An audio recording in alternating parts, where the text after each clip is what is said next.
Assalamualaikum warahmatullahi wabarakatuh. Halo, nama saya Arif. Eh, pada kesempatan kali ini atau pada video kali ini saya akan menjelaskan sedikit tentang aplikasi FleetSim dan rangkaian percobaan yang saya telah buat, yaitu rangkaian PLC. Jadi teman-teman, di video sebelumnya kan sudah ada rangkaian elektropneumatik, dan ini salah satu bagian dari istilahnya kayak cabangnya gitu. Jadi ini aplikasi PLC. Sebenarnya tidak jauh berbeda dengan aplikasi atau rangkaian elektropneumatik yang pernah saya buat juga. Tapi di sini yang membedakan adalah pada diagram atau ladder. Ladder diagramnya di sini. Nah, ini yang agak berbeda dari aplikasi elektropneumatik yang sudah dibuat beberapa minggu yang lalu. Lalu menginjak ke rangkaian yang ini, teman-teman, di sini saya buat sequence B plus A plus A min B min. Nah, sebenarnya untuk yang sequence-nya ini bisa diubah. Jadi ketika teman-teman udah tahu dasar dari aplikasi PLC di aplikasi FleetSim ini, teman-teman bebas mengubah sequence ini. Oke, sebelum menginjak ke simulasi, saya akan sedikit memperkenalkan sedikit ya dari alat-alatnya dan bagian-bagiannya. Oke, saya mulai dari dua piston di sini. Saya menggunakan double acting cylinder. Kalau teman-teman ingin memakainya itu udah ada di sini. Kalau yang FleetSim ini aplikasi sudah diinstal, di sini nanti akan muncul seperti ini ya, komponen library, lalu double acting cylinder ini. Itu. Lalu yang di atas dari double acting ini yang kayak garis itu atau penggaris itu disensral namanya. Nah, itu nanti akan dihubungkan ke limit switch di sini. Gitu ya. Jadi S1, S2, S3, S4 ini menandakan posisi dari piston yang ini. Begitu. Jadi ketika ini misalnya piston 1, ini kan menunjukkan pistonnya di pada posisi berada di S1, sejajar dengan S1. Lalu ketika piston ini maju, nanti akan sejajar dengan S2, yang mana akan mengontak dari S2 atau S2 di sini, yang dihubungkan dengan limit switch. Begitu juga dengan S3 dan S4. Lalu di sini ada one way control valve, flow control valve. Sebenarnya nggak seberapa signifikan sih. Ini cuma mengatur aliran arus. Kalau di pneumatik berarti aliran udara yang masuk ke piston, seperti itu. Tapi kalau tidak menggunakan ya tidak apa-apa. Jadi tidak wajib. Lalu untuk valve-nya sendiri saya pakai 5/2. Valve 5/2 seperti ini konfigurasinya. Pneumatically atau electrically bagian kiri dan bagian kanan juga sama, pneumatik dan electrical. Kenapa seperti itu? Karena nanti akan dihubungkan ke ini. Ini ada sumber yang mana nanti akan dihubungkan dengan ini juga. Lalu ada di sini kompresor. Kompresor sih sebagai supply. Jadi supply udara nanti masuk melalui sini. Dua ini proses kompresornya. Sebenarnya kalau teman-teman buat satu aja bisa, lalu diparalelkan di sambung kedua valve ini bisa.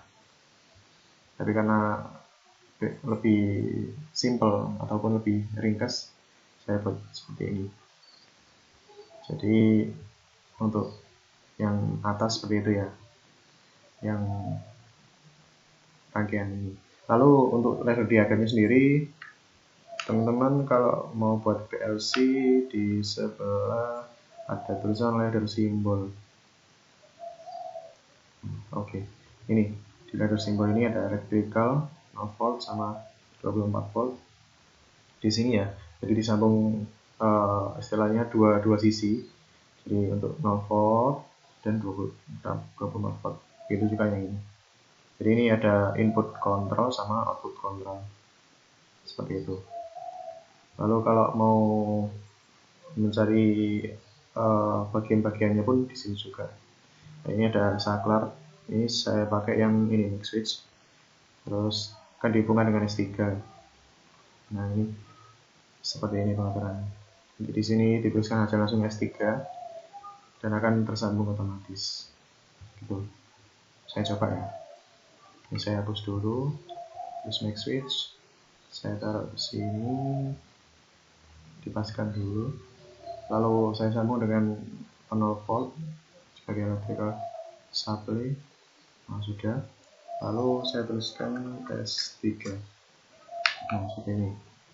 Begitupun juga yang saklar-saklar yang ada di bawahnya juga seperti itu. Lalu untuk yang seperti ini, kayak ada kayak simbol huruf N gitu ya. Nah ini pakainya yang break switch. Jadi ini yang kalau dalam istilah kelistrikan itu close loop gitu ya. Jadi langsung tersambung. Kalaupun nanti ada trigger dari sini, kan ini R5 nanti triggernya dari sini, dari relay ini. Kalau dia ke trigger maka dia akan berubah jadi open loop gitu ya. Saya coba pasang. Jadi R5 saya hapus dulu, lalu battery saya masukkan. Nah, seperti ini, lalu disambung, sambungnya biasa. Lalu saya namai R5 agar tersambung sama relay ini. Nah, seperti ini ya. Jadi dia close loop. Nah, ketika mau menyambungkan, ini udah nyambung, jadi nggak perlu di trigger lagi. Kalau di trigger nanti dia bakal open loop. Ini juga close loop.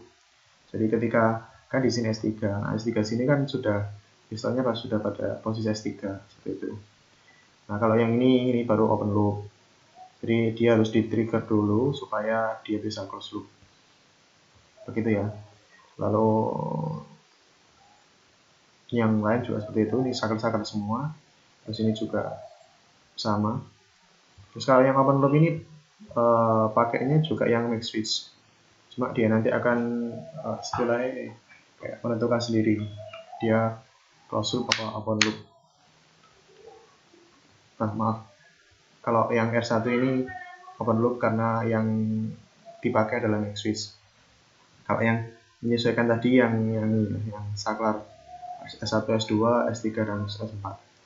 Nah, kenapa begitu? Soalnya kan kalau di S3 ini dia otomatis di trigger kan, soalnya posisinya piston kedua atau katakan piston B di sini ini pada posisi S3. Juga piston 1 ini pada posisi S1. Jadi S3 dan S1 di sini close loop. Begitu. Kalau yang close loop pakai ini, lalu yang open loop pakai yang mix switch. Tapi kalau dihubungkan sama distansial, dia akan menentukan sendiri. Itu. Jadi ini S4 di sini kan dia tidak ada yang menyambung gitu ya, tidak sejajar pistonnya dengan S4, maka dia akan open loop.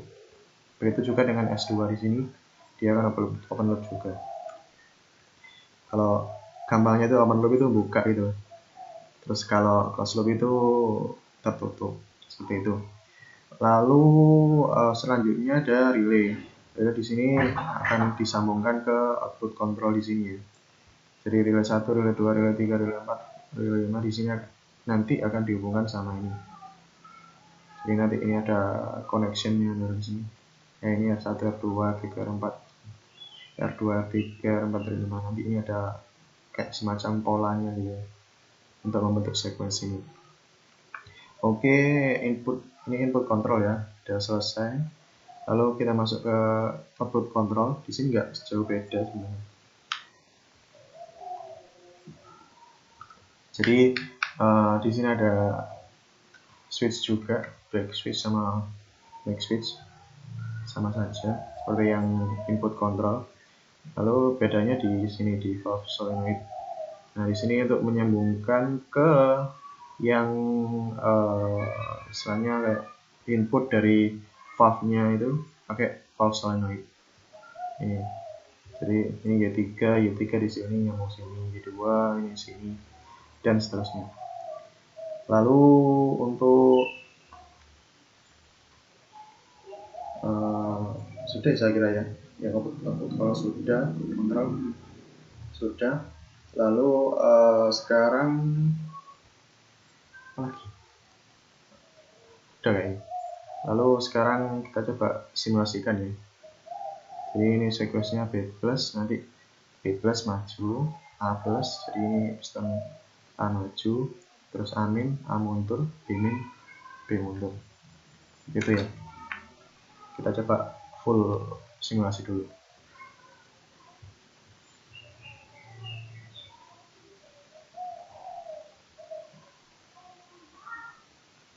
Nah, kalau simulasi tekan ini ya, kayak tombol play ini.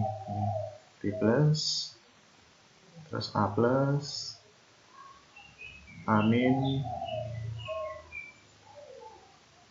B min. Seperti itu ya. Lalu coba kita bedah isinya. Jadi teman-teman di sini ada kayak semacam pola gitu ya, untuk membuat PLC ini, sehingga urutannya itu berlaku di sini. Jadi bagaimana supaya B plus dulu yang maju, terus baru A plus, terus baru A min, A mundur, terus B mundur. Ini di sini diatur di sini di input control dan output control di sini. Nah, caranya gimana? Caranya pertama, tentu saja kita coba di yang B plus. B plus pertama kan Y3 ya. Y3 di sini kan R1 di sini yang open loop. Jadi kita fokus ke yang open loop aja. Soalnya yang close loop ini nggak usah di-trigger karena udah nyambung. Jadi kita fokus ke yang open loop. Y3 di sini memerlukan R1 di-trigger agar dia bisa maju. Nah, R1 posisinya di sini. Ketika yang R1 perlu untuk di-trigger, kita butuh S3 sama R5. Nah, R5 ini kan udah close loop. Terus yang S3 ini juga udah close loop. Jadi otomatis dia akan men-trigger R1. Lalu R1 ini akan close loop dan Y3 akan bergerak. Kita coba ya. Nah, seperti ini. Jadi ini tadi karena udah di S4. Jadi S3 tadi kan udah close loop ya. Jadi R5 juga close loop, jadi R1 otomatis akan ke trigger dan di sini akan close loop. Jadi seperti ini. Dan Y3 akan maju. Lalu selanjutnya yaitu A+. Yang A+. A+ di sini kita fokus ke yang open loop saja. Di sini A+ itu Y1. Y1 berarti yang open loop, yang R2. Berarti kita butuh men-trigger R2 agar menghasilkan Y1 itu maju, input dari Y1 ini. Itu deh, seperti itu ya teman-teman. Jadi kan di sini nanti piston B ini, pistonnya di sini akan sejajar dengan S4. Nah, otomatis S4 nanti akan open loop. Akan close loop. Jadi otomatis akan close loop, lalu R1 ini akan close loop juga dikarenakan tadi ada trigger. Nah, ini perlu digarisbawahi juga. Ketika R1 sudah tertrigger, di sini fungsinya itu sebagai ini ya, yang di bawah ini atau jalur kedua dari R1 ini fungsinya sebagai istilah kayak biar nggak putus gitu loh. Jadi biar setelah muter terus gitu, seperti itu. Lalu seperti itu. Sekarang kita coba ya yang Y1. Nah, seperti ini. Dia kan maju karena R2 nya sudah close loop. Jadi Y1. Nah, ini S4 nya sudah jajar sini ya. Terus R1 nya juga sudah ke trigger. Nah, Y1 akan maju. Lalu selanjutnya Y2 atau amin. Di sini Y2 memerlukan Y2 di sini ya. Memerlukan R3 tadi. Ini kita ulang biar jelas. Nah, ini kan ya. Memerlukan R3 untuk close loop. Nah, R3 di sini memerlukan R2 dan S2. R2 tadi sudah ke tertrigger ya. Jadi dia close loop. Lalu yang S2 ini perlu ketika Y1 sudah sampai di sini, sudah tertekan, otomatis piston akan maju dan sejajar dengan S2. Lalu S2 akan close loop. Seperti itu. Kita lihat sama-sama. Nah, seperti itu ya. Jadi ketika S2-nya sudah close loop, maka dia akan men-trigger R3. Lalu Y2 akan maju. Jadi Y2 akan tertekan dan piston akan mundur. Nah, mundur.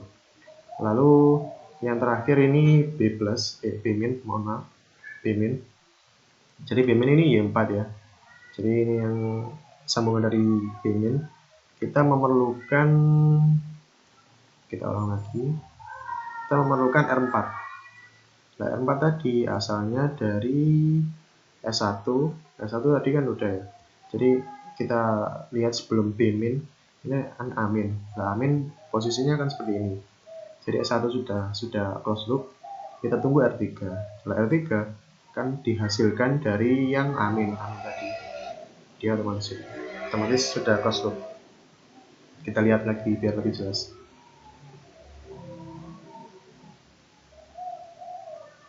B+, lalu A+, lalu amin. Sedikit. Nah, ini B-min. Otomatis dia akan masuk sini. Seperti itu. Ini sebelum R5 tersini nanti tertrigger. Jadi kalau R5 tertrigger dia akan close loop, jadi open loop, jadi nggak bisa. Coba kita lanjutkan. Nah, sekali lagi B+, A+, amin,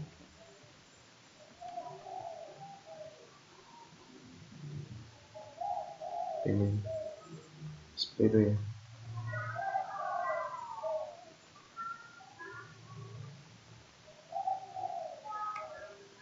Jadi intinya itu gini. Jadi ketika satu aksi pertama itu taruh di bagian depan sendiri. Jadi nanti kalau misal teman-teman mau yang Y1 katakan mau hapus duluan, jadi nanti Y1 kita taruh sini. Soalnya nanti yang tertrigger nanti R1 dari yang pertama ini. Karena kan ini otomatis langsung.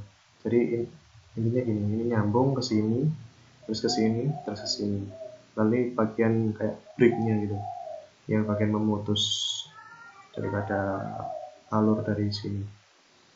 Lalu untuk yang output control, di sini dia saling meniadakan. Jadi ketika katakan B+ ya, B+, terus B+ maju, nah terus yang R2 ketika A+ maju, dia di sini akan open loop. Jadi awalnya close loop, dia akan open loop sehingga yang ini nggak gerak lagi, yang Y3, yang B+ nggak gerak lagi. Lalu selanjutnya juga sama R2, R3 ini juga nanti waktu A+, dia yang amin, yang amin, A+-nya tidak jalan. Soalnya kan di sini R3 close loop, di sini open loop. Seperti itu. Mari kita coba sekali lagi ya. Nah, kalau yang Y4, Y3 dan Y4, maaf, Y2 dan Y4 itu mengikuti B+, A+, lalu amin, dan B-min. Oke, seperti itu. Jadi mohon maaf, ini ada sedikit kendala ini, makanya tidak berjalan dengan sempurna. Maksudnya agak nge-lag di sini. Oke, mungkin itu saja yang dapat saya sampaikan. Mungkin kalau teman-teman atau pemirsa ada yang mau ditanyakan atau yang mau disaringkan, monggo. Jadi untuk sequence-nya teman-teman bisa buat bebas karena memang di sini kreativitas ya. Yang penting teman-teman tahu dasarnya begitu. Oke, sekian dari saya. Mohon maaf apabila ada yang kesalahan ataupun tadi sempat kurang jelas waktu menjelaskan. Saya akhiri. Wassalamualaikum warahmatullahi wabarakatuh. Terima kasih.